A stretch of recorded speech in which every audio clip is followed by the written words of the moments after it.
Well, hello, everybody, and welcome to tonight's edition of Beyond the Ordinary Show. And I'm giddy for some reason. I'm like, all of a sudden, I just like this energy, this playfulness, this excitement is coming through, and like this vivacious feeling like I'm alive. I'm feeling something that I haven't felt in a while. And this is going to be interesting. This is going to be a fun call. Even though we're going to go into some topics that I have to admit I like navigating in, and that's navigating your shadow side. And Raven, man, the way that she goes in and the way that she can see, and her capability of accessing through the dragon energy, through the different energies that are present, the shamanic space that she holds, going in the different directions, walking the wheel and illuminating what comes through, and so much else is extraordinary. And we're probably also going to go through a process where you are going to discover who your shadow spiritual guide is. So we've talked about spiritual guides a lot on this show, but did you know that you had a shadow spiritual guide as well? I can't wait to get into this. This is going to be so amazing. So again, it's going to be a fun call. We're going to go deep. It's going to be so illuminating. And there's just so much energy flowing for what wants to be received right now. So I'm hoping that you guys hang out with us the whole time, hang out to discover your shadow spirit guide. We'll open up to live Q&A. So if you want to ask your personal question, know that you probably want to raise your hand now. We'll start putting people live a little bit further into the show. And for those of y'all who are familiar with Raven, who've been on before, or if you have an intrigue, Raven's special offer is a one-on-one session. It's Raven at $97, really? I saw that and I was like, okay. Making it available. Take advantage of it. I've already signed up. I've already scheduled for next Thursday. I took that time slot. Sorry and not sorry, but I love my sessions with Raven, and it's there for you guys. And the space that I get to be in, and these conversations I get to have with Raven, which go to a whole nother level that is, some people are considered mystical or fairy-like or deeply shamanic, in the way that Raven grounds it in and makes it so alive and so accessible and so real. It's my way of being with it. I'm talking a lot, but I just have to share this. You know how people talk about their dragons, or they talk about their elementals or the fairies that they see in the forest, and something just kind of feels a little bit off from it.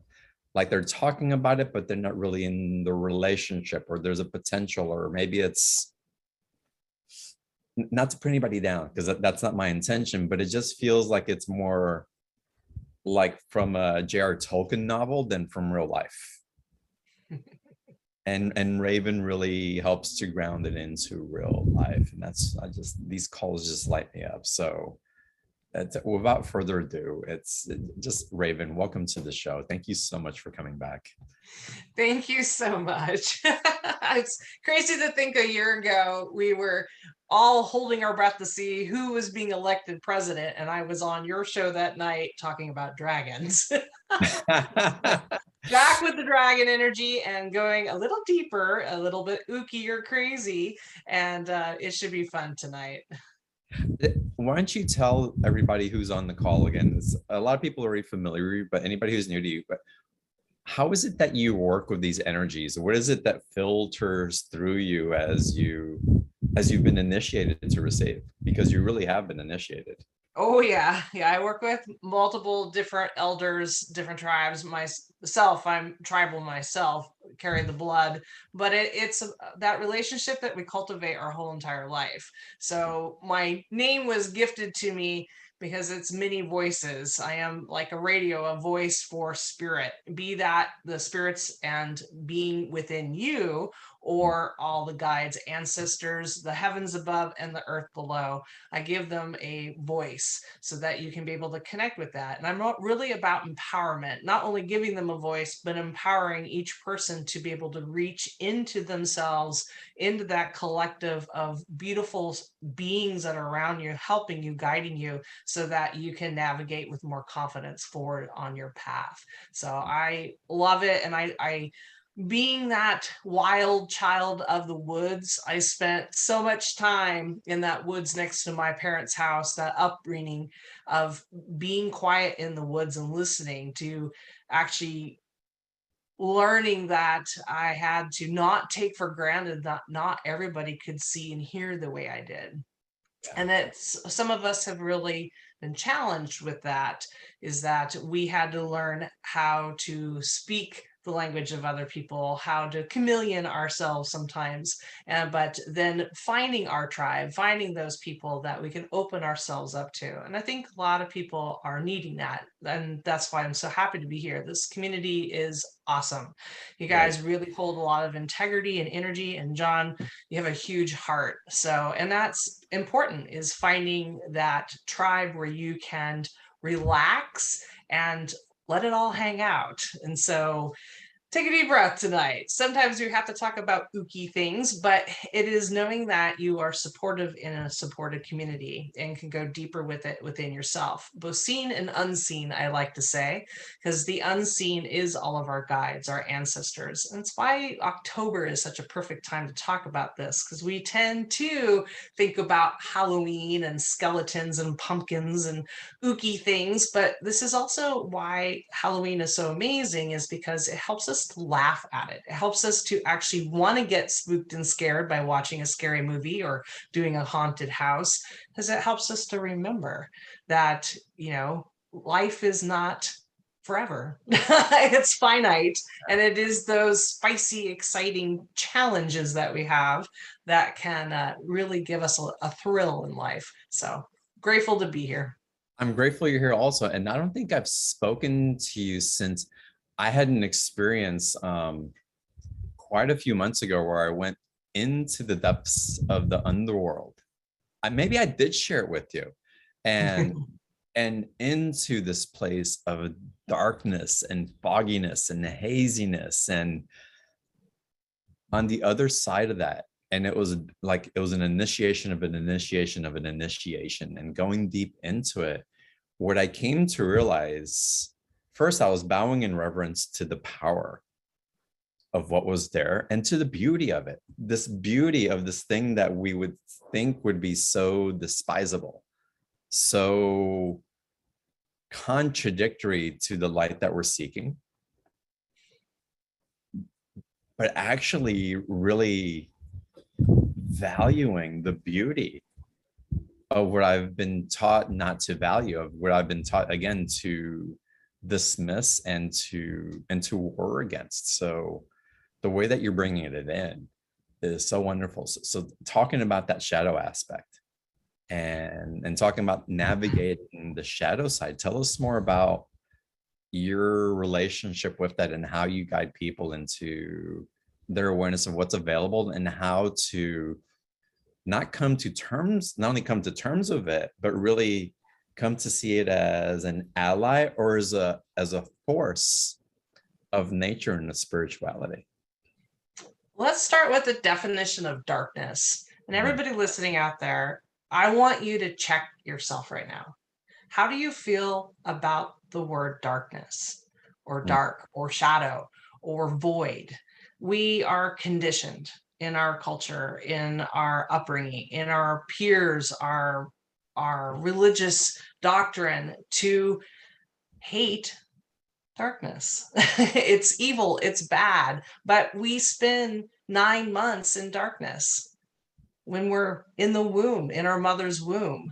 We go into darkness every night when we go to sleep, when we close our eyes. That is that place of rest where we can finally connect, that we can finally heal, that we can finally be at peace.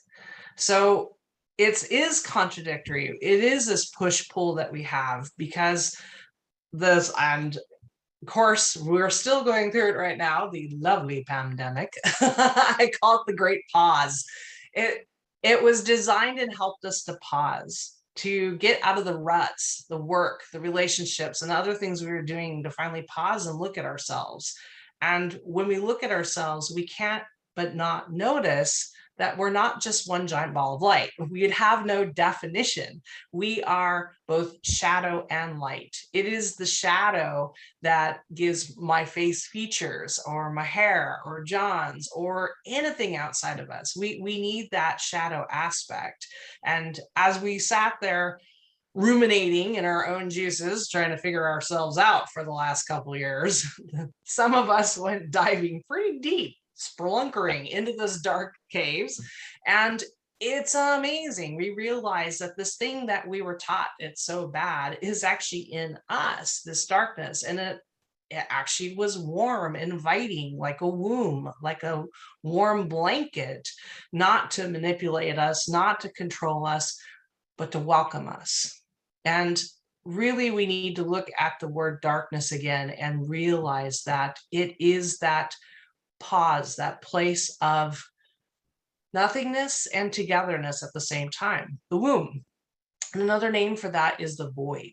So the void is this part of creation. And because we tend to look at creation as light, as all love, light, and everything, we get rose-colored glasses. We really don't see the whole picture of it, because you have to have the void, the womb, to create creation, to make life. We don't just come out of test tubes. We do actually come out of our mom's bellies. So with that, we need that darkness, that void time.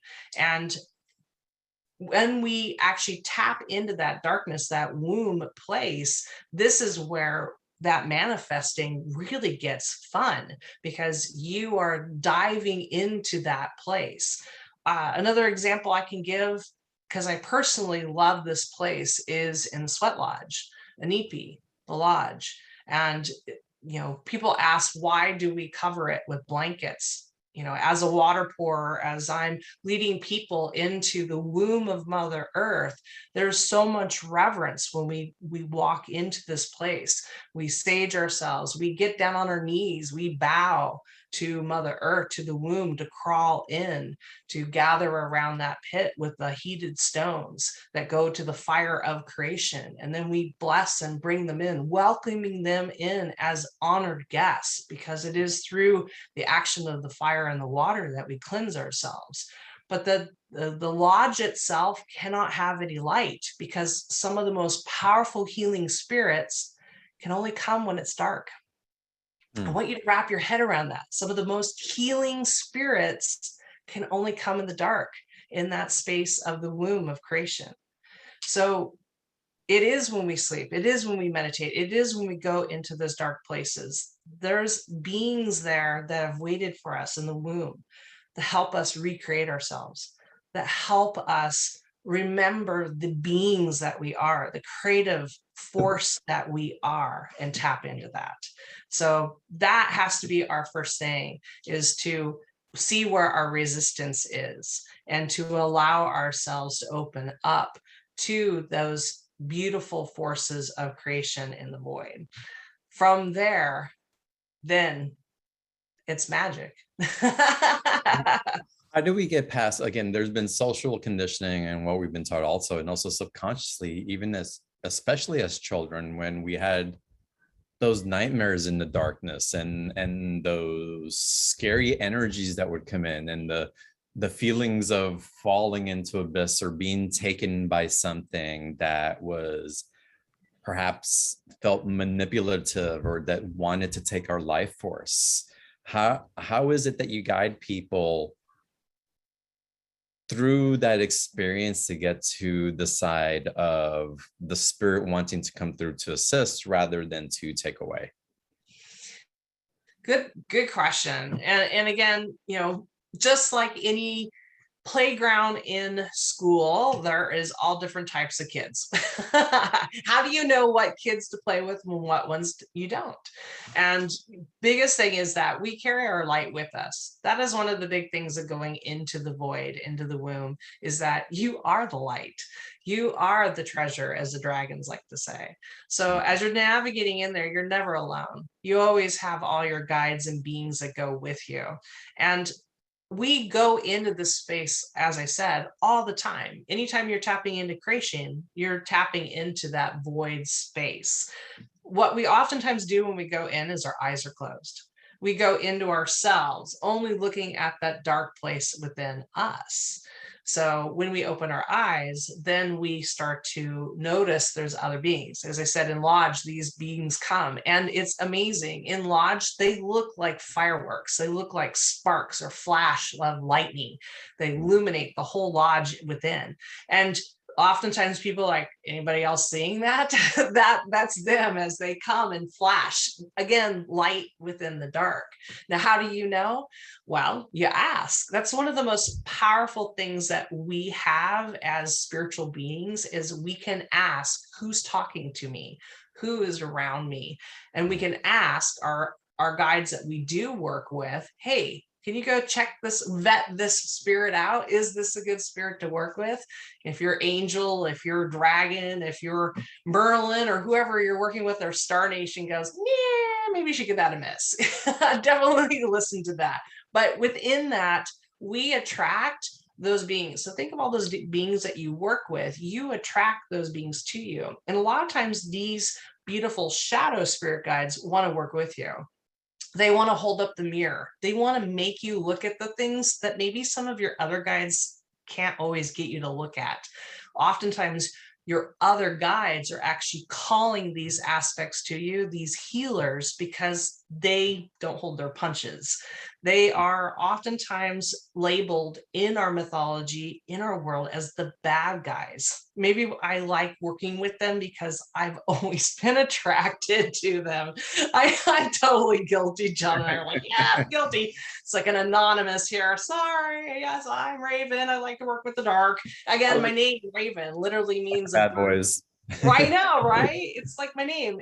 Raven in the Northwest mythos of the tribal lands here is the one who goes into the darkness to bring the light.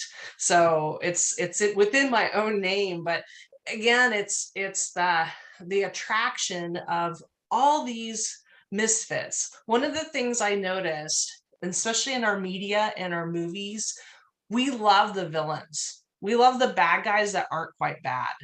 And I'm talking about, I mean, think about all the different ones out there. Even Smog from Lord of the Rings, you mentioned Lord of the Rings earlier. Smog spoke the truth. He told the Hobbit, hey, that dwarf is greedy and he's going to double cross you. He spoke the truth. We love Sirius Black from Harry Potter. He is the bad guy. Everywhere was saying he's the villain, he's the bad guy, but he was the godfather to Harry Potter. Sorry if you haven't gotten to the part in the book on that yet. Spoiler alert. But think about all the bad guys, even like some of the Marvel movies, you know, we almost actually kind of sympathize with Thanos, that was really trying to help before he did the snap. So we really sympathize with the bad guys, because a lot of the bad guys that we've had in history, in our myths, were not really bad. They got labeled bad because the victor always dictates history. And that's the really cool thing about right now on the planet. We're changing history. We're taking down statues and choosing to look at another aspect of history. We just celebrated Columbus Day to some. A lot of other people celebrated Indigenous Day around the world, even putting up new statues, which is amazing. So we're looking at things differently. And included in that is we're looking at ourselves differently. What is our relationship to these things that we always heard were taboo or bad? Maybe now we need to relook at that and say, hey, what can I learn from this? What can I self-reflect on this? What can I forgive myself? That's huge. That's shadow work there. That's beautiful. So how do we discover our shadow spirit guide? Again, like I said, the biggest thing is a lot of you need to acknowledge that you have been doing shadow work. Shadow work are all those ooky parts of yourself. It's looking at what we would consider sins, greed and pride and wrath. And let me tell you, we all have a little bit of that in us. But it's not about not having those parts. If you're not greedy enough, then you won't stand up for yourself and ask for something that you need. But you can't be so greedy that you don't have charity to be able to share with those around you or help your neighbor when they need help with their trash can. So it's about walking in the balance. So as you've been diving in that great pause I talked about, a lot of you have been doing shadow work. You've seen parts of yourself that maybe you were ashamed of, but you're ready to work on. Maybe you looked at yourself, how you were contributing to a relationship that's not working, or your job that you needed to walk away from. I've been super busy the last couple of years. And the most fabulous thing is I've been watching people look at their shadow, give it a high five, embrace that part of themselves, and then become the creators, take a hold of the light and reinvent themselves. It's been fabulous for how much we've been hearing so many people talk about how horrible everything's been the last 2 years. I've seen the complete opposite.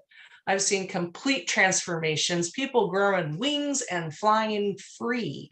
And that comes from that pause, that comes looking from that. And with that, the aware or not aware, those shadow spirit guides are the ones that hold up the mirror.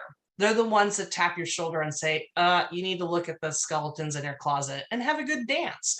We need to actually start loving those different parts of ourselves, because that procrastination isn't a procrastination. It's a pause. It's a hesitancy because you need to look at something. You need to understand something.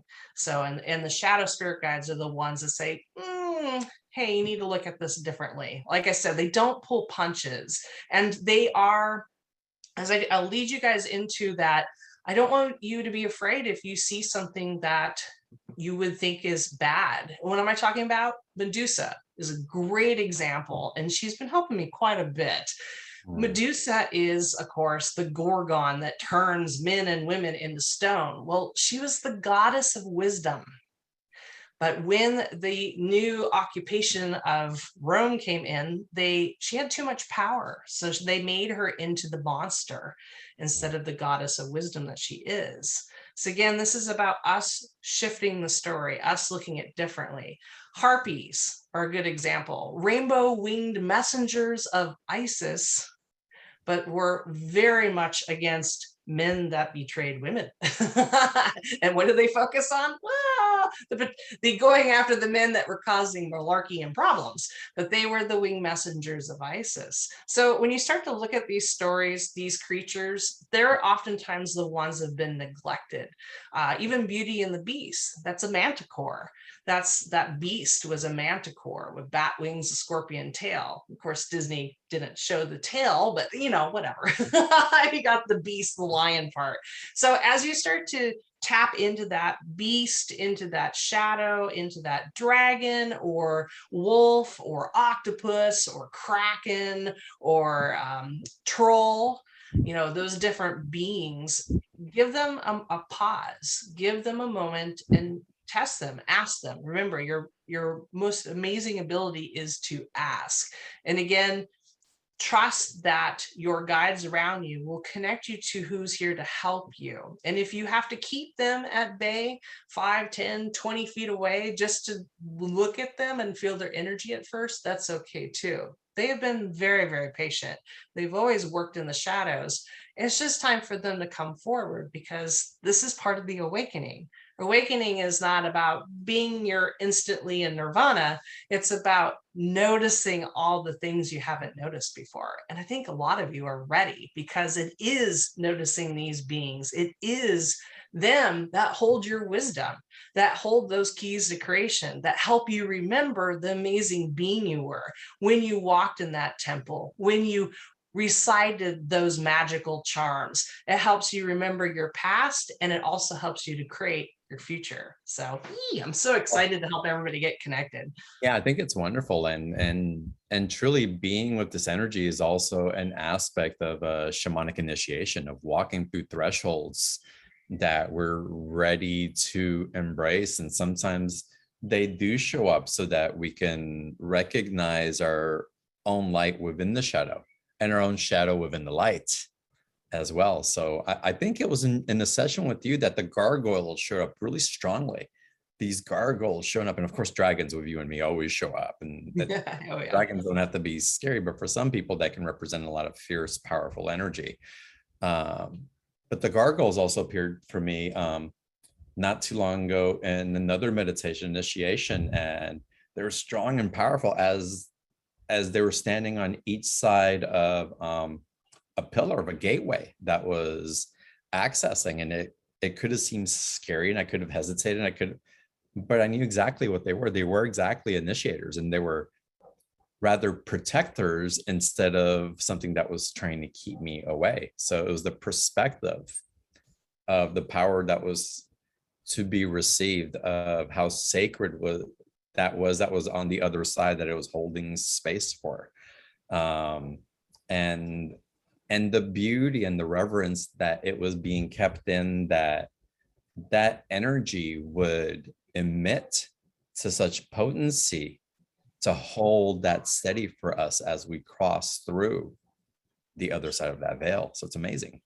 Totally. And again, it's like the shadow is what gives you even more definition. It makes your light shine brighter. All the rainbow, all the light flows from you, because then you're infused with not just white light, you're infused with the whole spectrum. That's what the shadow does. When you tap into that void energy, is it awakens and all of the hues of color that flow from us. And it is in that orchestra of colors that we truly sing. We embrace those parts of us, those shadow parts, the parts that we struggle with. They are what define us. It's what makes us spicy. And sometimes it is, unfortunately, those people that we've ran into that try to take our power, that try to hurt us. It is in our struggle and our reclaiming of our power that makes us so powerful, because we set that boundary, we find our colors, and then we're not afraid to shine them, because no one could take them ever again.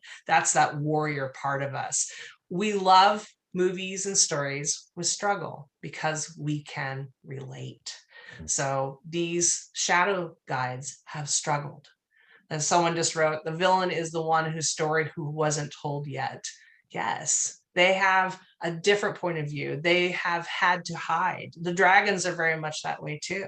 They reflect back us. So our greed, our jealousy, our anger, our fear is what they reflect back. They became the villains. They became the bad guys. But when we truly stand up to that mirror, into that void, into that dragon, into that being, whoever comes forth, it's love.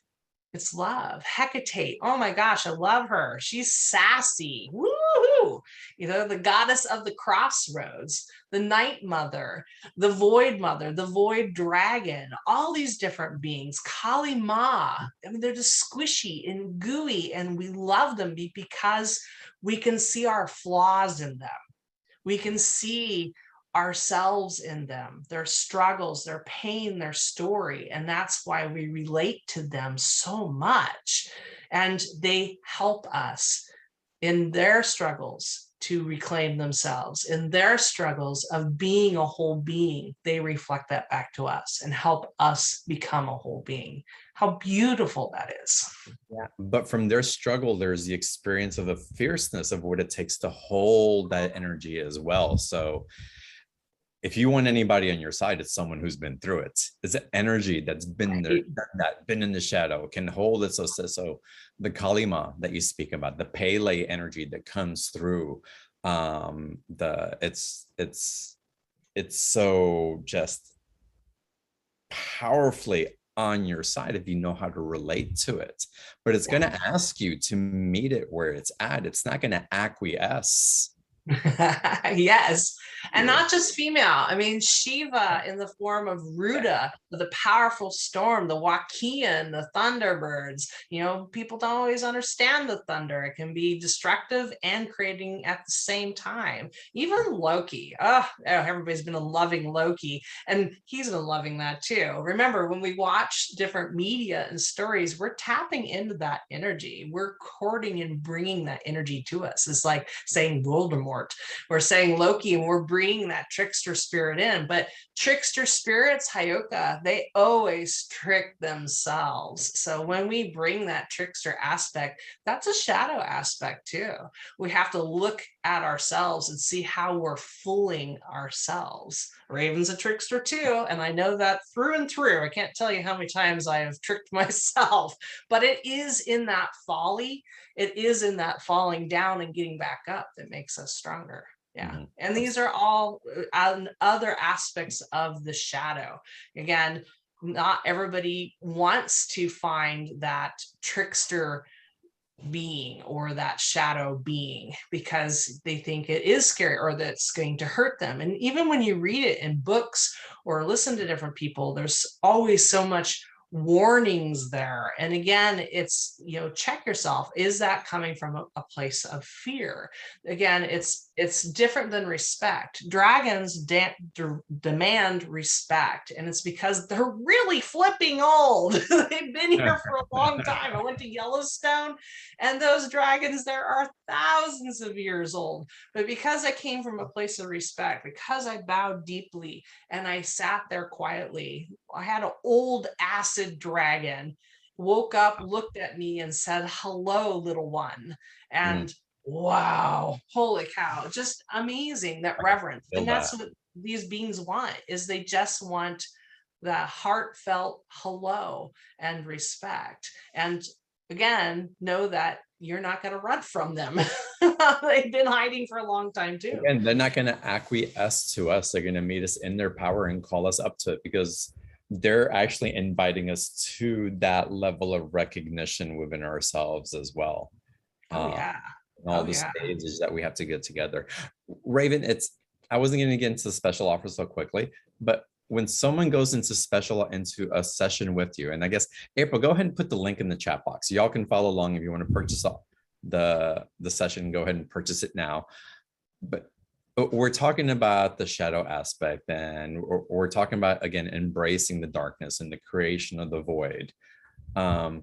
What does that have to do with the sessions that you offer? Where do you take people on different aspects of this? And what else is Well, available? Yeah. oh my gosh. Well, my session social offer is so spirit driven, because one of the things that we have noticed in the world right now is so many people are coming from fear. Like, as I said, when we're getting into those shadow aspects, when we're going to that void, if we're not careful with ourselves, if we're not checking ourselves, our hesitation, our outrage, our freezing, because again, that's fear. Fear has three different stages. We always hear about the fight or the flight, and we're seeing a lot of that. People are fighting, people are fleeing from whatever it is that would help them, or something they need to do. But there's a third part too, freeze, where they completely lock down. And this is important. It's a big part of the shadow spirit guides. Is their biggest gift they can give to us is freeing us from fear. That's huge. We so need that right now. We've got so many people in so many positions around us, even ourselves, and we don't realize we're operating from a place of fear. So my special offer is to face your fear. You're going to get right in there. Medusa, all these beautiful guides I just mentioned, I channeled them through in a guided meditation where you actually learn what fear feels like in all parts of your body, your mind, your heart, your emotions, and your physical body. And you learn to take control. You learn to actually court fear instead of getting rid of it or killing it or sidestepping it. You realize that fear is afraid of you. And the shadow spirit guide also in that meditation then comes forward to help you. to help you see that aspect of you and what you're truly afraid of. So that's the meditation part. And then it's followed by working with me one-on-one for half an hour, which is awesome. So I'll go deeper in there, call those different guides forward and see what they have to share, so that you can then take this energy, this discovery, and then create that life, that next forward movement. So I'm so excited to offer this and to help people face their fear. I mean, it's huge. This is so huge.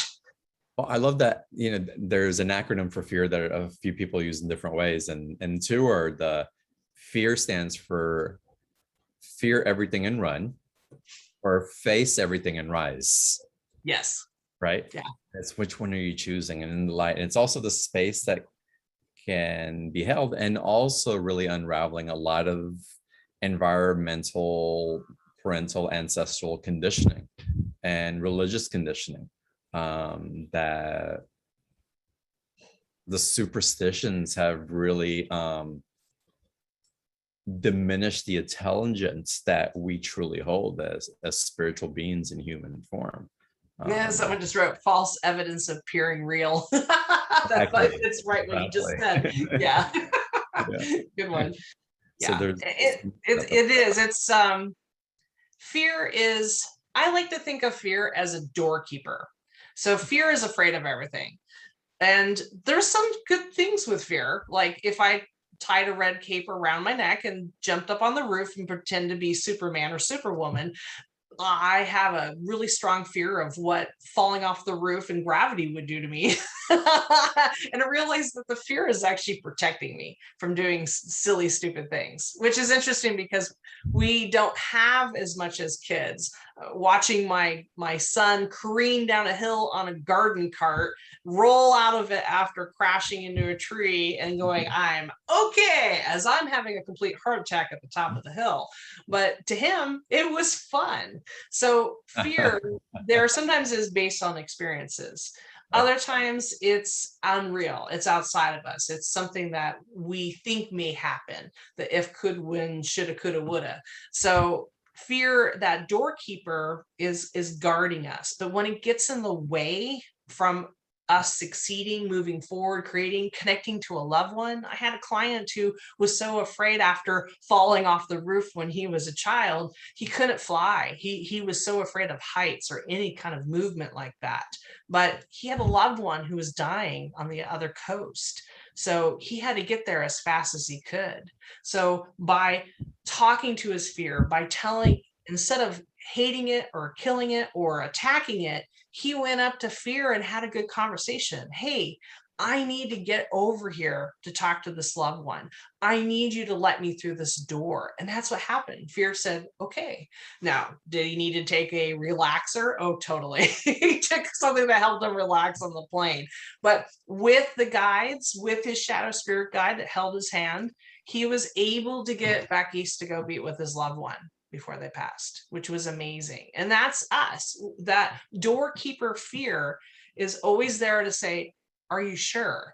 And when we realize that that's the job of fear, that we can have assistance in having that conversation with fear, it's like a light goes off, literally in the dark. The light comes on, you're like, oh, that's not so bad.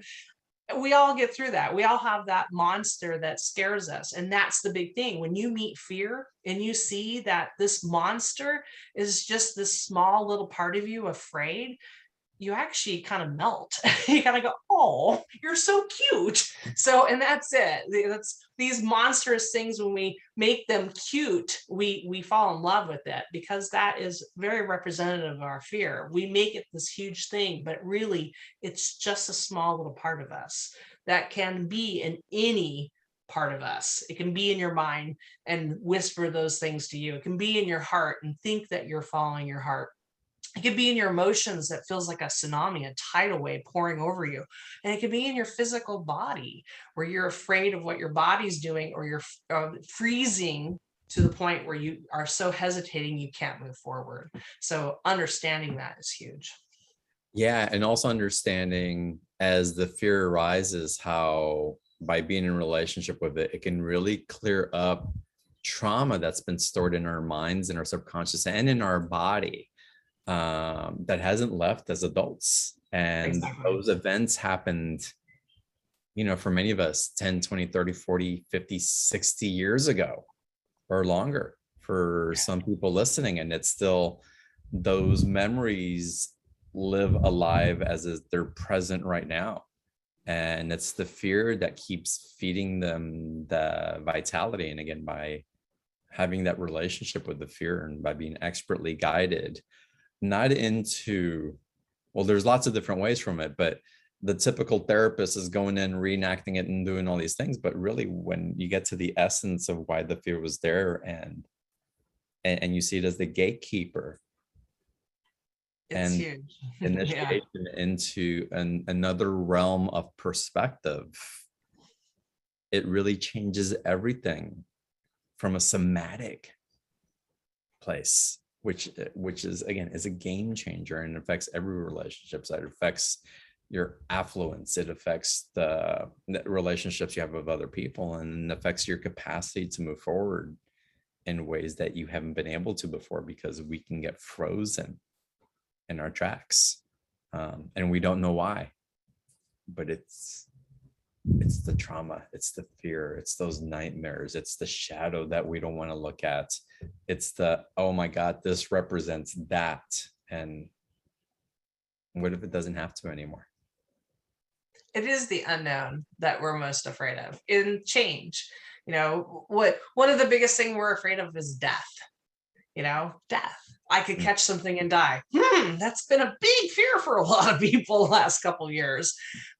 And really what that is change. Death, all of this is always about change. We're afraid of losing something or not getting something. It's always about change. And let me tell you, some of my most favorite shadow spirit guides to work with is death. Oh my gosh, I love all the aspects of death. They're so amazing. There's Archangel Azrael. He does not get enough credit. He is like the James Dean of the angels. Michael and Gabriel and Ariel, oh, all carrying the light. Well, he was the only angel that came forward when God offered time. And he said, okay, I'll take care of death. So he is the angel that meets you when your time is done. He literally opens the door. Yama is another one. He's got the water buffalo and the rope, and he grabs you and helps take you to the other side. And one of my very favorites, and some of you out there know that I channel him, is Baron Sammy. He is a hoot. He's on this side of the door of death, and his name literally is French for the Baron of Saturday. He tells you, you better be living your life to the fullest, because come Sunday, I collect your bones.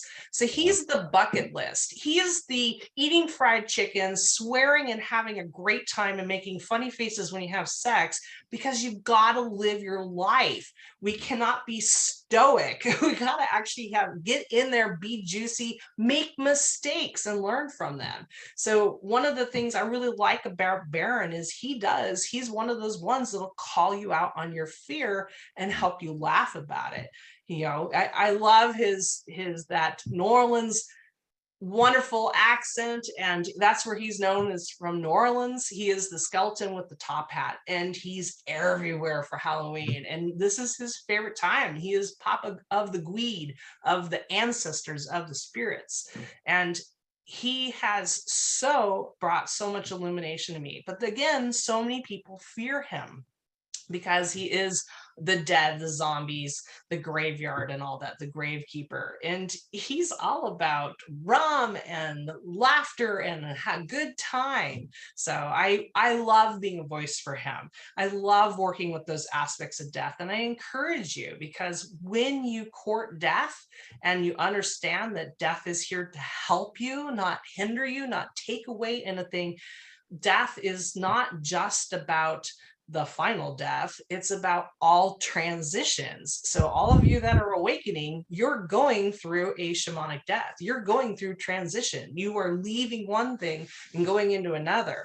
When you court and work with these aspects of death, it makes everything go smoother, and you appreciate life so much more. It's amazing. And it's wonderful to get into these shadows guides. And how do we make it more applicable to what's happening? Because I can tell you from experience of what I hear over and over in the show, and of course in community and in the broader audience around the news, should I or should I not take this vaccine? What's happening tomorrow? I don't know where I'm moving to next. My financial situation is X.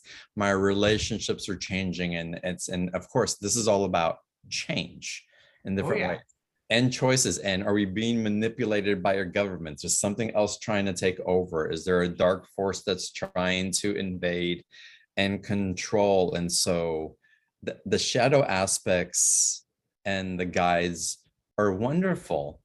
And how does that apply to these other questions that are coming up in our day-to-day reality, even as we're witnessing other people going into their anxious states, perhaps, but we can't help but to feel collectively the anxiety that's happening as well. Oh, totally. So I get this asked a lot. I wondered if you were going to bring it up because we are talking about fear and change and all this, right? And I think this is amazing. So here's something to remember is that if you are a being of creation and you create your life, no one can manipulate you unless you give them permission. I'm going to repeat this. No one can manipulate you unless you give them permission. But what do we do in this case where there's so much information? There's misinformation, not known information, supposedly expert information that isn't that expert from one day to the next. And it's not even a manipulation. It's just, for me, it's a huge shift of a nanosecond change at a time. It is. Well, and it's about being informed with that. So regardless of if you gotten a vaccine or not gotten a vaccine or whatever, we're not here to talk about that. I just want to make that clear that we're not bringing that up. What we're talking about is you coming from a place of knowing within your heart. Because when you become heart-centered, and this is what all the guides are just yelling at us to do, to stay centered within the heart. Because when we leave our energy, when we go be with that doctor, we go be with that person we're fighting, or the other person's trying to convince us what we should do, whoever it is, on whatever level of community, your church leader, your governor, whoever, your best friend, your husband, anytime we leave our heart, we've left our truth. We've left that light. So when we stay heart-centered, we make the best decision for ourselves. And fear and stuff will hold up those mirrors, will hold up those different parts of us, try and pull us. Are you sure? Are you sure? And oftentimes when we get dancing with the fear too much, then we start leaving ourselves. We leave our energy. And that's what can really spin us. And so we don't know what's up or down or what color the sky is. But as soon as we come back to heart center, we come back to home, to us, then we can feel what's right for us and make that informed decision. And that's where I think a lot of people are coming from. Again, there's so much fear around energy vampires and this and that. Let me tell you, the vampires out there are really, really tired of people like totally bad mouthing them all the time. There are ancient spirits out there, vampires, that are beautiful beings that do an energy exchange that help you rise above and learn amazing knowledge. But again, because we've labeled everything as energy vampires, no one would go near a vampire spirit because, oh no, that's a vampire. So had to throw that in there. Werewolves too. Holy cow, skinwalkers. There are so many different amazing beings out there that want to help us. You know, thank God for Twilight. They kind of put it in a different spin. But again, these are wonderful beings that are here to guide us and help us. And again, part of what they're helping us guide is helping us check ourselves. Why are we afraid? Why are we afraid of this romantic part of us that's taboo and bad and do naughty things? I mean, hi, look at any of the vampire stories or werewolves or anything. We watch them because we want that naughtiness. We want that freedom. We want some of that. So again, these parts of us, these guides come forward so that we can identify it in our own life. Who is controlling us? Who is telling us what to do? So that we can come back to center and choose from our heart. Again, no one can manipulate you unless you give them permission. And there's a lot of us that subconsciously, we do give permission to people to manipulate. So sometimes dancing with the shadow side and these spirit guides, these shadow void guides, they help us actually see these relationships for what they really are, or more importantly, how we're giving ourselves away. Right. That's huge. Again, it's taking responsibility. And that's the big thing that needs to happen right now. People need to take responsibility for themselves, their actions, what they're saying. And I think that's what a lot of us are asking for, but we need to listen. I think that came up strongly in the elections and what happened last year, and relying so much on a central authority to tell us what to do so that we can remain comfortable in our comfort levels. And it's like, nope, guess what? You get to decide. You get to choose your own leadership within yourself and how you align to that. And I think that's why it was so not evident who or how these elections were going to be handled, because everybody was really, for me, the call to action was, how are you going to choose your own leadership? How are you going to tap into yourself rather than to wait and be directed by an exterior force that isn't aligned with your heart, that doesn't have the capacity to be, because it's not their journey. Oh, totally. I love Divine Mother Mary. She said that it's like all of us have graduated to teenagers, and Divine has given us the car keys. We have new responsibility in this awakening that we're all doing. And part of that is being responsible as creators. It's not about us being little children and having whoever tell us what to do. We have to actually be creators of our lives. We have to take our health care, not go to the doctor and have them tell us what to do. We need to partner with the doctor, with the naturopath, with whoever, with the government, with the community, so that we are working together as community. Again, that's what this great pause was. We needed to reassess how we are contributing, how we are working together. And this is going to be so important. Next year is 22. It's a triple two. It's all about master teacher. It's about all of us becoming street gurus. And I love this concept. We don't have to go on a mountain to go talk to a guru. Literally, all of you have wisdom. Your story, your struggle, your claiming yourself in the darkness and shining your light, that is you being a guru. And when you share that with a neighbor, with a daughter, a son, with them, oh my gosh, when you share that, you become the guru on the mountain. You shine the light for someone else to find the wisdom within themselves. I am so excited because we've all had to get our ducks in a row. We all had to own up to some of our stuff that we've been doing. That's been the shadow work. And as we awaken further, because this is part of the awakening, everybody, you taking responsibility, then we can turn around and toot our horns and shine that light, all the light and every spectrum of the rainbow, and fully embrace all the beings that we are. We're moving toward the dawn, and it is always the darkness before the dawn. So it's exciting. It's exciting times. And I know not everybody wants to see that as exciting. My friend always told me, whenever you're scared, and she was terrified with flying and coming into Australia, we're sitting side by side. I love this. She would raise her arms and go, whee, like a roller coaster ride, because it was the only way she could get over her fear of flying.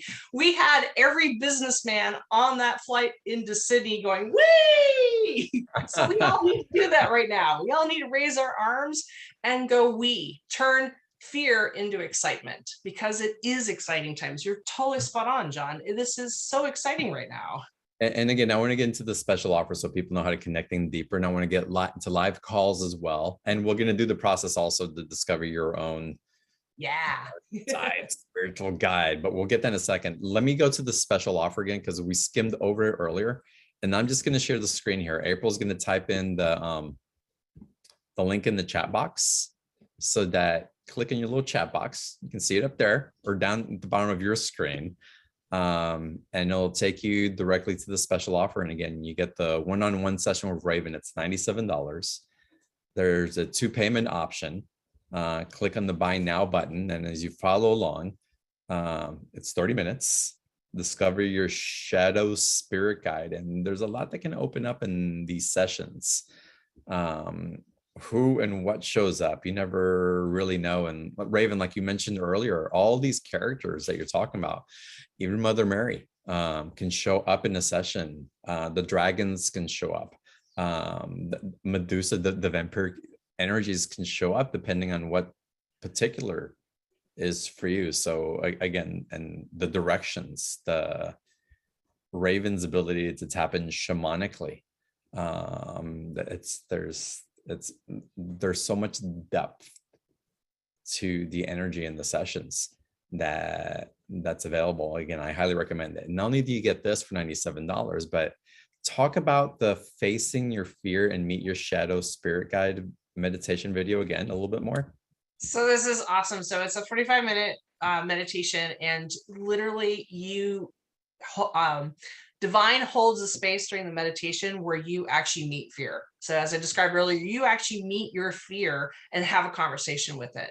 Fear shows you what it looks like when it sits in your mind and makes your mind spin, or when it sits in your heart, so you don't know if you're connecting to the right source. It shows you during the meditation what it feels like in your physical body, like literally what the sensation feels like in your body. And then each of these, be it body, emotions, mind, or heart, you're pulled back to your heart center. You're pulled back to center. So you actually learn how to pull yourself back out of fear. And your shadow spirit guide helps you the whole entire way. It's an awesome process. It literally is freedom, because once you know, you will know when you're in fear, and you can pull yourself back out of it at any time. And you keep using this over and over again. So it's a guided meditation that keeps surfing as different things come up. Like, oh, what's the golden thread here that's being shown to me? Oh, this is wonderful, guys. All of this for $97 with Raven. It's an absolute just gift to be able to participate with her in this way. So I hope you guys take advantage of it. Again, the link's in the chat box.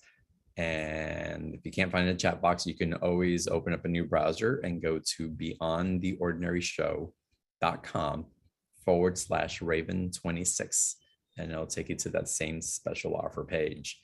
And Raven, with that, I want to open up to Q&A. So let's put some people live over here. If you guys want to ask your personal question, raise your hand, and or you can type it into the chat box, and we'll get into there in a second as well. But I am putting some people live because I want to go live with a couple of people first. Awesome. I've been feeling you guys, and Gabrielle, I was feeling you, Gabrielle. Let's get you to unmute and be. Of course you were, because I discovered wonderful Raven last year on your show, and she's been such a blessing in my life, and every word she's been saying today is so resonated with me. Trying to help my Irish friend who is more or less dying from cancer, stage 4A, and about the fear. He's too afraid to try any healing method, and and he's been connecting me so much with my dark sides, whether it's greed or arrogance, or maybe even disrespect for him wanting to hang on to life while I think it's okay to go, my friend, so it's, and what came up, when we were talking, or when you were talking, was like, what is my innermost fear? I remember it used to be the fear of death when I was 5 years old. And then when my grandmother peacefully passed over, I was 21 and I held her arm, she kind of helped me lose my fear of death. I mean, is that too bold to say? It's just, it's so amazing to be here with you guys in this company. Thank you. Yay. I think that's amazing when we have a positive experience with death and actually get to see an animal or a person pass over. It opens our eyes that it can be a beautiful process of letting go, moving on to the next realm. So I don't think it's scary at all, or or anything that you saw that piece and accepted it. I think now fear is helping you look at other aspects that is difficult and challenging. And again, sometimes our most negative teachers are the best teachers for that wisdom, because they challenge us to face our own fear. And I love you, and I'm going to tell you what your fear is. It's a really simple word, and it starts with an N and ends with an O. Sometimes our most scariest word, our most fearful thing to say to those around us is no. Yeah. Okay. Yeah. And that's where your beloved person has really challenged you, because he's brought out your dark side, because he challenged you to say no. He challenged you to have boundaries. He challenged you to stop overextending yourself. And again, that's where sometimes what us saying no with love is so challenging. And it does fall sometimes within that shadow part, because we feel like we're not giving enough. We're not doing enough. We should be doing more. This should be easier, when really spirit is trying to tell us, no, enough. Yeah. So you got this. You got this. Embrace that. Embrace all those dark parts of you, those douchey parts that are coming up, because it's helping you come back to neutral. It's helping you come back to your heart and realize you can say no with love. That's huge. Amazing. Thank you. Thank you. Thank you. So appreciate it. Gabrielle, thank you for Lots of coming love. on. Nah, love to you. Wonderful. Let's go on to your next caller. Anne, let's go to you. Hi, welcome. Hi, good evening. Thank you so much. Oh, Raven, I loved your dragon meditation a while ago. I'm still working with all of my dragons. I love them. So I just want to say thank you. And I really loved how you touched upon this responsibility. I've been feeling that so much right now, and through this big awakening and this responsibility that's coming through it, and this remembrance that I'm having, it's also coming in with a lot of sadness, and a lot of I'm sorry. I just like, it's just coming out with these words of I'm sorry, and it's like this sorry for myself, to myself. And I was just wondering, sometimes it just feels like I could just cry for days. The Homophone Prayer, if you're familiar with that, would really help you right now. So the Homophone Prayer is a Hawaiian prayer of, I see you, I am sorry, thank you, please forgive me, I love you. It's amazing, right? The thing is, that prayer is for your ancestors, and that's what you're processing right now. A lot of us taking responsibility, we're actually healing and letting go of our ancestral patterns, because what we see in the world right now isn't just about a pandemic. It's a huge social change that's happening, us taking responsibility. And those patterns were put in place generations before us. So we're the linchpin. We're the ones who are living. They had their chance when they're on the planet, and we're the ones here living it and can actually forgive and let go and make changes. So it makes sense that you have this overwhelming sadness, because a lot of our ancestors are coming through and they are asking us to forgive them of some of the stuff they put in place that we're having to deal with right now. The environment, the pollution, I mean, you name it, there's all kinds of stuff. As we then process that grief, be sure that you are connecting the earth. And one of the things I've recommended with some of my clients is do a funeral. So do like a little burial where you take ash or dirt and actually spread it to the wind and say goodbye to all those ancestors. Honor them. I honor you for your suffering. I honor you for everything that you went through. I honor you and bury you with respect now, so that you can let go of your trauma and drama, and your wisdom can live through me now. Powerful time right now with the Day of the Dead and on All Saints Day and all the days coming up here. This will be a perfect time to do that. I think if you do that, that would really release you. And anybody listening to this, I really offer that right now, so that we can take the collective wisdom and move forward with it, releasing the trauma and drama, releasing those old patterns. So honor yourself. That's where the grief is. I can see all your ancestors standing behind you, and they're so excited because you are bringing so much change to your family and healing. So thank you for the healing work you're doing, because it's not just about your family tree, it's about the whole forest. And that's it. We're actually healing the forest by doing this work. So bless you. Thank you. Thank you. Thank you. I really appreciate it. What also comes through me through this awareness and what you're processing our experiences is that as we feel also that our levels of empathy and compassion get exponentially enlarged in our field, and the more that we can hold that, the less judgment we have towards others, condemnation, the less judgment we have towards our shadow, the more compassion we have for its initiation and its power, and acknowledging the light within the shadow, even within us. So that compassion piece is flowing through, and your body is remembering. Your cells are activating. It's the alchemical presentation of how you're somatically attuning into the ancestors, and even perhaps people who've been repeating that pattern in your life right now, into compassion rather than guilting or shaming or pushing away for something that you thought was so horrible.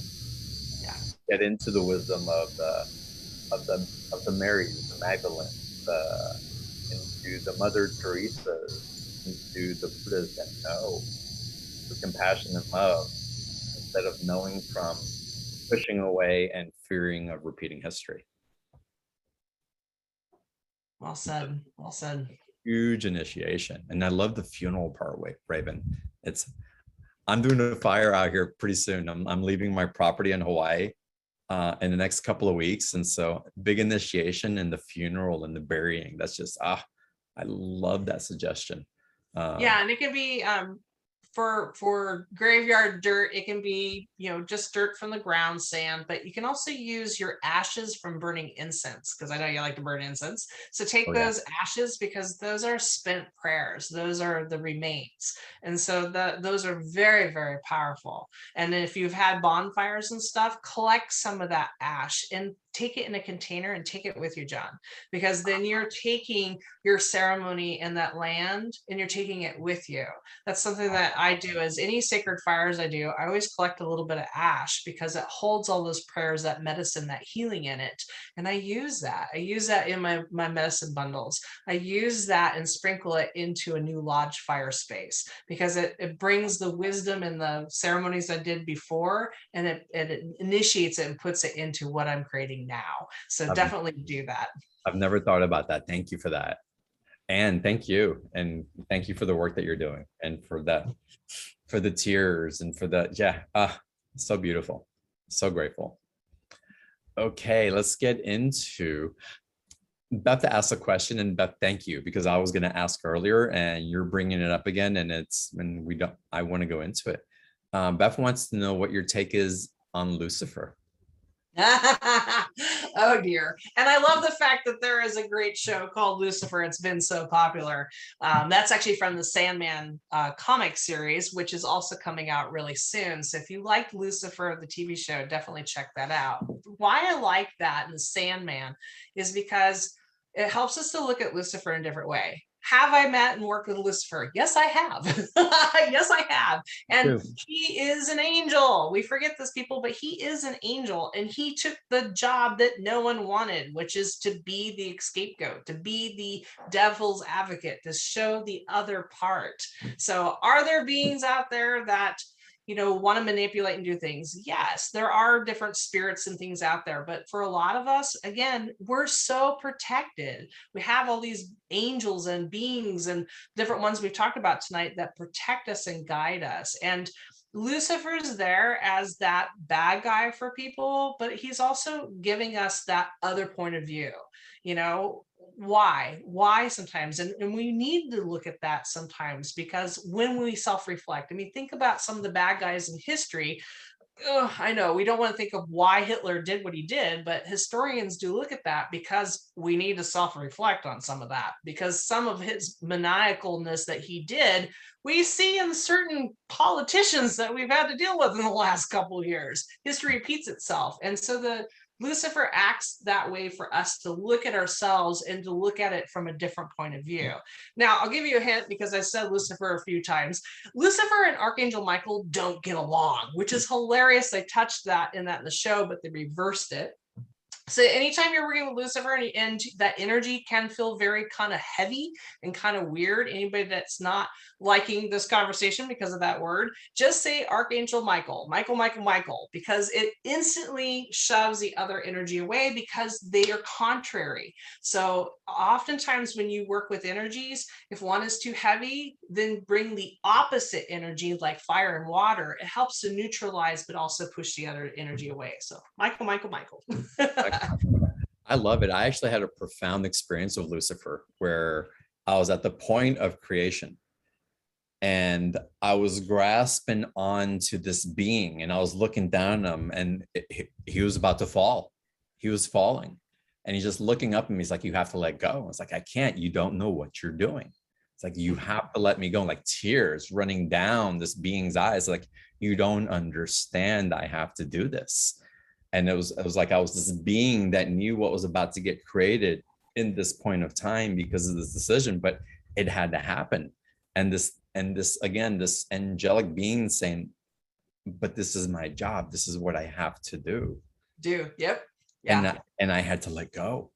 Yeah. I had to honor the letting go. And it was so beautiful and so traumatic at the same time. Yeah. It was amazing what was showing up, but it gave me a whole different perspective of how this turn of events that happen, even if I just take it as a point of view within myself. Yes. Again, it's that energy is so amazing how it represents that way. You said that really well. And again, he is an angel. He's always here to help us look at a different way. And it is understanding that through our struggles, we become stronger. And right. Again, he holds space for us to self-punish ourselves. I think they really have done that very well on that TV show to represent that. Yeah. So again, the most loving being, and again, like the dragons, like Medusa, like all these different beings, they've got a bad rap because that's what we've been conditioned to believe. But when we start working with them and have a different experience, it opens our mind of, wait a second, this being isn't here to take my soul or do naughty things to me. They're here to actually hold space for me to accept myself. That's huge. Beautiful. Great question. Thank you so much for asking. And let's go to our next live caller, Nella. Hello. I hope I'm pronouncing that correctly. Yeah, that was perfect, John. Hi. Welcome. Yes. I really enjoy your show. I just started watching it and it's really been beautiful. And well, welcome home. Yeah, thank you. Awesome. And Raven, you are just my kind of girl. Awesome. I love shadow work. So I was like, I am watching this show because it's shadow. And so I work with subconscious mind and dreams, and I have a lots of them. And throughout my years, I love dragons, and they just show up in my life and very present. Mm-hmm. And then Hecate, I had all these dreams with goddess, and I couldn't figure out who she was. And then I'm like, oh my God, it's so clear it's Hecate, because all these different ways she showed up. So I love them, but I don't have any I have my spiritual practices, so I have my meditations, but I don't have any kind of ongoing practice on keeping the relationship going. Gotcha. In other words, I have Hecate here and garlic and all kinds of stuff for her, and and I think of the beings that appeared in my dreams and guided me, but I don't have anything ongoing. And I do actually use fear. I don't do things despite of fear. I do things because of fear. So if I run toward it, yeah, that's where I'm going, because I know there's a gold. To me, there's really juicy stuff, right? yep, Where the fear is. So I follow it. So I was even choosing what to focus on in my practice. And there was some sure way to make money, underserved population. I'm very successful working with them. And there is this other thing that I wanted to focus on, but there was so much fear there. And I'm like, oh, I know where I need to go. So I went this way. So is your question how to process more, or how to be in more relationship with the practice of that shadow side, or what is your question for Raven? Yeah. So for right now, my question is, in this process that I'm creating and I'm doing, is there a guidance from these beings, whoever comes through Hecate or maybe Well, let's see what Raven taps into. yeah, and how they want me, like if there's a better way I could relate with them. Yeah, let's see what Raven brings up. I think she's got it. Yeah, beautiful questions, Nella. And again, like you and I, twin souls here, we always have danced within the shadow. So I find that sometimes when we dance in the shadow quite a bit, it's actually sometimes the beings of light that are the most challenging. I say that with love, because actually Mother Mary and the angels really challenged me a lot. I'd rather go just climb into the void sometimes, because it was easier, because Hecate and all them is that sassy, sexual, sensual kind of energy and stuff. And then sometimes to be the opposite. So this, like I said, the contrary can really help sometimes, and really seeing a juxtaposition within yourself. No worries if they take a break and back up. When you've been working with them for a long time, sometimes they back up so that another guide can come in and help you. And again, it can be a different aspect. Again, especially since you have the goddess energy there, maybe the masculine energy to come in. As I work with Hecate more, and Medusa and Pele and Kali and all these different ones, Shiva then came in stronger, Odin came in stronger, and Ceranos came in, because I needed to balance the male and female energies within myself and come back to that heart space. So I see that around you too, is understanding that. And I love the beautiful white silver in your hair, awesome silver fox action there. And then again, that's why I love Hecate, because she changes form. She can be the sassy maiden, she can be the mother that comforts you, and then she can be the old crone that totally calls you out on your shit. Yes, I just used the S word, because that's her. That's Hecate. She doesn't hold back. So see what aspect that you're more drawn to. Are you drawn to the younger, the mother, or the crone part, especially since you're dancing into the crone part?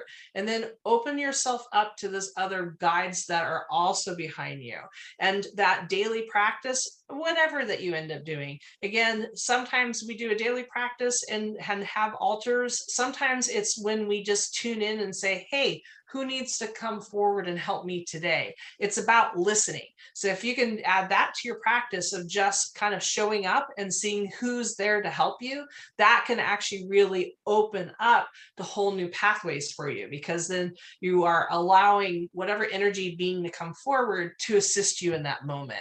And we are always changing from moment to moment. So you got this. She's hilarious. I love Hecate behind you. One of my favorites, I'll share this also. Hecate loves black tourmaline. So I've used this piece quite a bit, and I have it sitting here next to me because it helps me tap into her. And again, all these black stones, which is funny, the dragons, especially the void dragons, they love black moonstone. So this has been through a lot of ceremony for me. And again, really connecting to that. And then another one I really love is called Healer's Gold. And healer's gold, again, brings the light, the gold to the surface. So keep using your radar that you're doing. It's like you're a gold detector, connecting into that beautiful, juicy parts of yourself. And they're all around you. They always hold us, even if we're not aware, they're always around us, holding our hands, holding that space for us. So just turn around 360. You've got a bunch of them behind you that are been waiting their turns. Well, I love all of you. Yeah. And I've been assigned Michael from my childhood. So he's kind of watching always for everything to be kosher. But, you know, That's so wonderful. I'm not worried about it. Thank you so much, Nella. Yeah, thank you. I love the Labradorite that you brought in also. It's a beautiful piece. Beautiful piece that you're showing there. It's interesting, Raven, and I'm glad that you mentioned this also. And Nella, thank you for bringing up this portion of the conversation. Thank you. And from personal experience, I've gone through periods of months where I know I'm connected and I know that there's guidance always around, but it's really felt like a solo journey. Like the information still seems like if I need something, it can come in quickly. Or I feel the knowingness or my body responding and there's an attunement that's happening. But the connection to a particular guide or particular energy or that's really being activated at the time seemed to have diminished or the volume turned down, if you will. What stage is that we're in when we're experiencing that? When we feel, some of y'all may feel like you can't connect, and I don't believe in that personally. I do feel that we can, but what would you call that in between, or we feel that we just can't somehow tune in the way that we used to, or that other people can? Definitely. I mean, it's definitely that radar when we're having a hard time tuning in that is a big indicator, a red flag for us to pause, to stop, to be quiet, and to go in within our heart. You know, what am I not facing? How am I blocking myself from hearing? The other thing is, where is your point of view?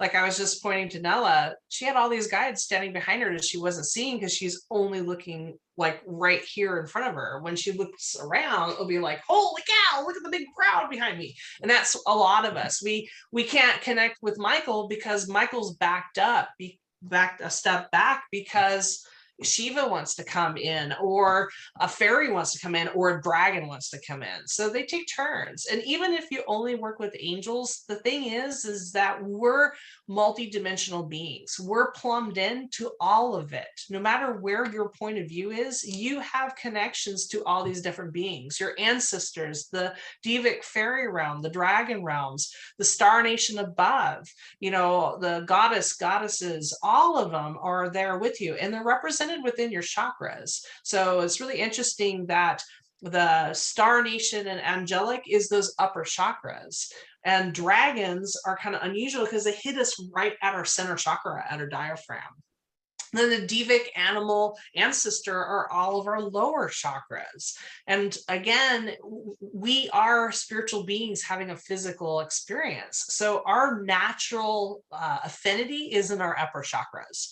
We tend to spend a lot of time up here, and our social media and our technology, that's all upper chakra energy. It's when we have to get squishy, that we have to get down deep in the body and emotions. Those are lower chakras, and we don't like to navigate there as much. So you'll find that a lot of the shadow spirit guides are very lower chakra related, because they're trying to actually anchor you. They're trying to ground you. They're trying to help you be more present in your whole being. So they tend to work on those lower chakras with us. But that can be a place of navigating too. If some of you are curious, who is guiding me from the shadow? Look at that. Look into those lower chakras of yourself, and ask yourself, you know, where am I hiding? Where am I hesitating? What am I not connecting to? So to answer your question, why can't I hear certain guides? Because a lot of times we need to ask ourselves how we're blocking and who's coming in that we're not seeing. Yeah. Great response to that. Thank you so much. And we promised everybody a process or something to get into to discover their shadow guide. And so I'd love to get into that. And before we get into that, of course, y'all, I have to remind you of the special offer. The link's in the chat box. April's about to type it in because she just does that. She's awesome. She's amazing. On the link. It's coming up here now, and there it is, $97 for 30 minutes of Raven plus that meditation, that video guided meditation, to discover that fear, to be with it, for the potency of it. Amazing for that price. And of course, we're going to run today's replay throughout the whole week. And God, some of the tools that you were sharing on there, Raven, for me, again, I already see the sacred box I'm going to get for all these places that I do ritual, that I'm going to put these ashes in, and remnants in. It's something that someone will inherit when I transition into the other realm. You can also use it in land blessings. We call it land tobacco. And when you take those ashes and you mix it in with your cedar, your sage, your tobacco, your lavender, you mix it in there. It's called land tobacco. We use it in blessings. So I do house blessings and land blessings. And that's oftentimes what I'll then sprinkle onto the land to ease it, to soothe it, and to connect, to bring that spirit back to it, to honor the spirit that's there in the land. So again, you've put so much love into this land, and the land has provided this cocoon for you in Hawaii, and you've tapped into the deeper spirit of the mana there of the land. So again, ask for that permission from Pele, from the land, as you then take those stone people, as you take that dirt from this land, and with reverence, and know that you go with reverence. Yes, I have some of the cursed Pele stones because I know how to thank her and ask. I've had people send me boxes of those stones because, again, you go in reverence. I go to Pele and I offer up the fire and say, Pele, please, I humbly respect these stones. Can they stay here on my medicine wheel, or do they need to go back? And I did take some back to Hawaii when I visited that wanted to go back. But other ones, they stay on my wheel so that I can tap into that part of the world, because the medicine wheel, and when I say I walk the wheel, you'll see that in the special offer. I walk a 50-foot medicine wheel in my backyard. And some of these stones people have sent me from around the world are on my wheel. So when I walk it, it's like walking the world. It's so amazing because I walk a multi-dimensional medicine wheel. It's not just the directions. I'm tapping into every realm to see what guide is here to guide you today. I love it. Wonderful. Again, the special offer, y'all, it's there. Again, the replay's coming up. And Raven, if we can end today's call with the guidance. Yeah, most definitely. Though someone had a really interesting question here. They said, I was born on Halloween. Tell me the significance. Oh, that's so awesome. I wanted to be born on Halloween. Being born on Halloween, again, any day of the year is that significance to you because it's your solar return. But again, Halloween is between the veils. So you have a natural affinity to be that in between the worlds, to be able to tap into that spirit world and to connect with that. So honor that gift that was given to you by being born on Halloween. And again, any of the sacred holidays, it's always 3 to 4 days before and 3 to 4 days afterwards. So be that solstice or Halloween or any of those sacred times of the year. And again, Halloween is a collective because we all focus on it. So there's a big push to get rid of Halloween. And I really don't think we should do that. We need to keep Halloween because in our society in the West, we don't honor the dead. We don't even honor those that are transitioning. And having gone through that with my father-in-law in a nursing home, and he was taken by COVID. So I was touched. My family actually had someone taken by COVID, and it was the best thing. And I know that sounds so weird, but he needed to go. He was looking for an exit. So it was his way he chose to leave. But right now, with the in between the worlds, as we get closer to Halloween, he's been coming so sweetly. And it's really nice because my family is finding enclosure because we didn't even get to see him, see his body. He was whisked away so fast. So I find that even though it happened 2 years ago, right when COVID hit, he died. It's now that I see my husband and my mother-in-law finally really processing through their grief, because the veil is so thin and they can connect, and the smile on his face, because he is in this beautiful place over there, and he's preparing it, getting ready when his wife comes and join him, when that day comes. So it's one of the joys of being a medium and being able to work with that realm. And sometimes that is included in shadow work, is connecting with our deceased loved ones, because they come from that void, they come from that space, and they can reach across. And our ancestors, our deceased loved ones, and they love us, and they're holding so much light right now for us. So in this guided meditation, whoever comes forward, whatever comes forward, or even if you don't see anything and you just connect with that beautiful void of creation, I really encourage you all to just feel this energy, get comfortable with it, so that when it approaches you in a meditation, in a sacred ceremony, in a sacred place, or a place even within your living room, that you don't withdraw and be in fear, that you can welcome it as an ally, as a friend. So I'm super excited to do this meditation that will I think change a lot of people. So yay. So thank you for the opportunity, John. Thank you. And we'll end with the call with that. Perfect. So I just invite everybody that's listening to be sure that you're in a safe place, because we're going to go pretty deep in this meditation. So, be sure that you can turn off distractions and just have this moment to really connect into yourself. So start with taking some nice deep breaths. Releasing what we've been talking about, calming the mind. Bring yourself back to heart center. Call upon Mother Earth, that spring green color of fresh grass and leaves. Pull it up through your feet, through your pelvis, all the way to your heart, until your whole vibration is that green energy of Mother Earth. Let curvy Mother Earth embrace you with her loving arms, giving you a hug, kissing you on your forehead, and loving you and accepting you, who you are right now in this moment. And in that loving embrace, feel grounded. So we're going to let Mother Earth take care of our bodies as we wander through the spiral of creation. So I'd like you to imagine you're standing on the very outside of a spiral of light. As you walk forward on the spiral, you are creating your next step in life. You can even look forward and see what's next. Where is your energy leading you next? And we're going to thank your future self. We're going to thank that energy. And instead, we're going to turn around.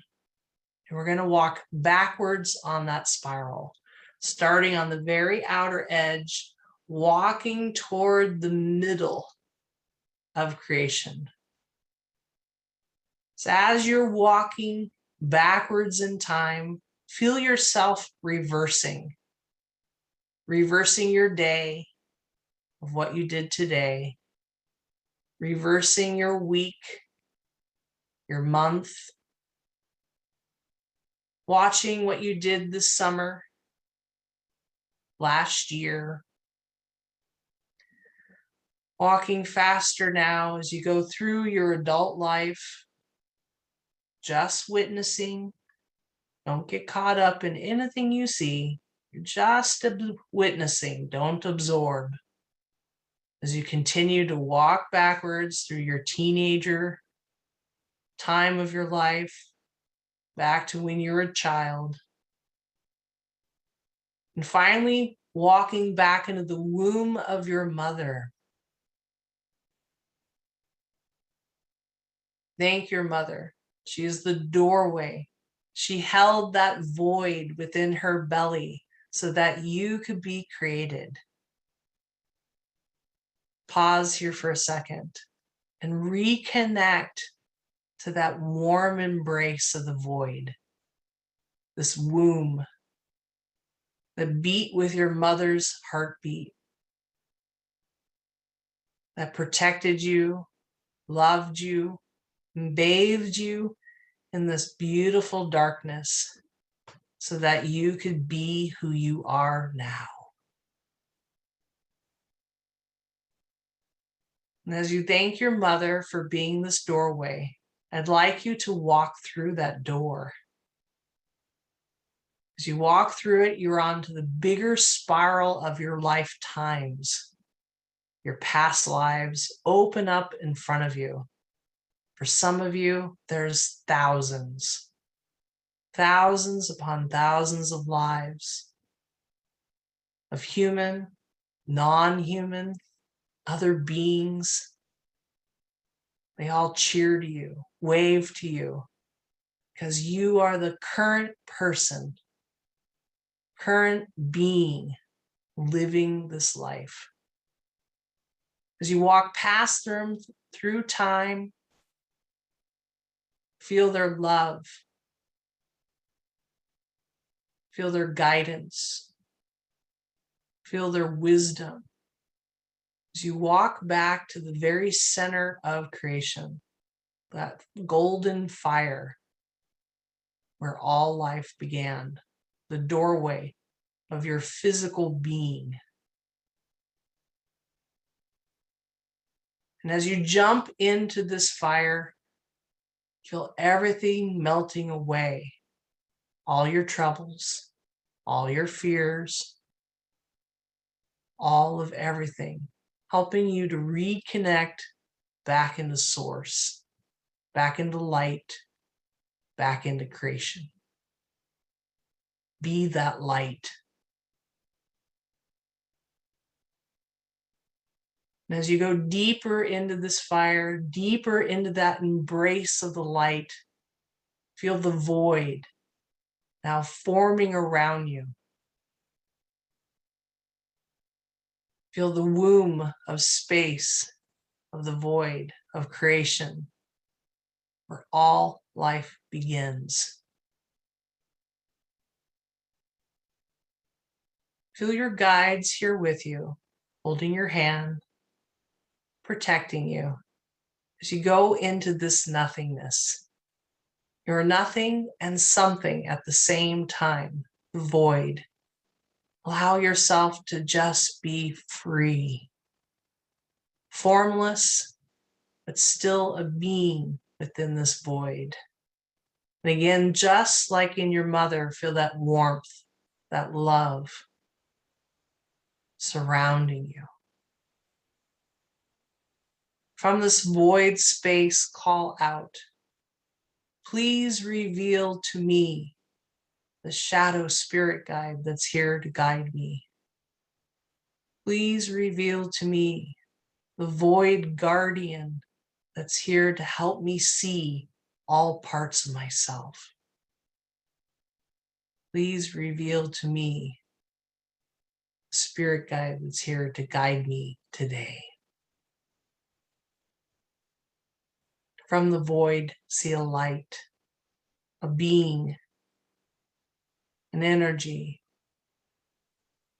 walking towards you, swimming towards you, flying towards you. Let this being come forward. Their energy, their radiance, their power that flows from them, a being of creation, a spark within the womb. What form does it take for you today? Take in the details, their name, the energy.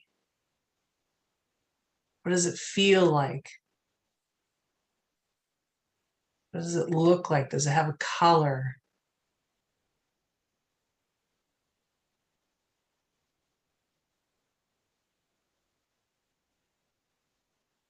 Is it a dragon with scales? Is it an ancient goddess, a warrior, an ancestor? Bow to this beautiful being that's come forward. It has the primal energy of source, of creation, of the womb. They carry it within them. And as you bow to this beautiful being, watch as they bow back to you, the being of light, the creation.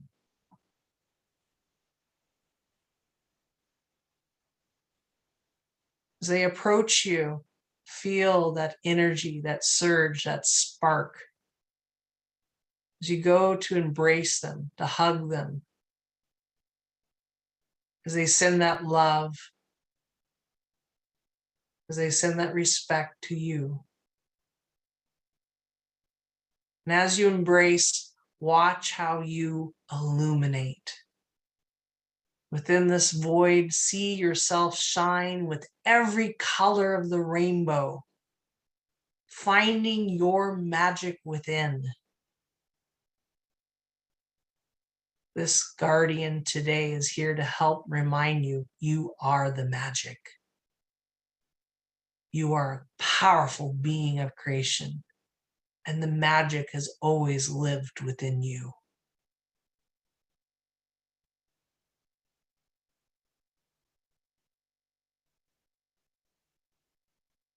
Thank them for coming forward. As you return back to the light, back to the side of creation, this being follows you, comes with you, ready to assist you, ready to illuminate your life, to help you to see all aspects of yourself. That blind spot you've been missing behind you, it can hold up the mirror so you can see it now. Feel that power, that confidence, that magic. As you walk forward now on the spiral, feel all your past lives cheer as you walk forward.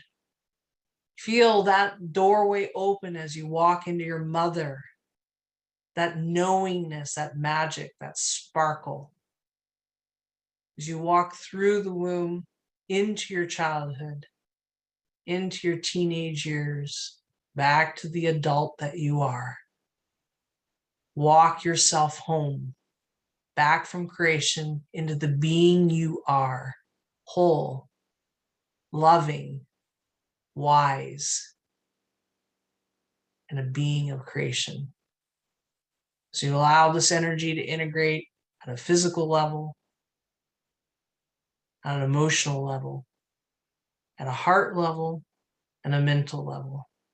Feel that new guide take their position around you, ready to be of assistance, to be of service.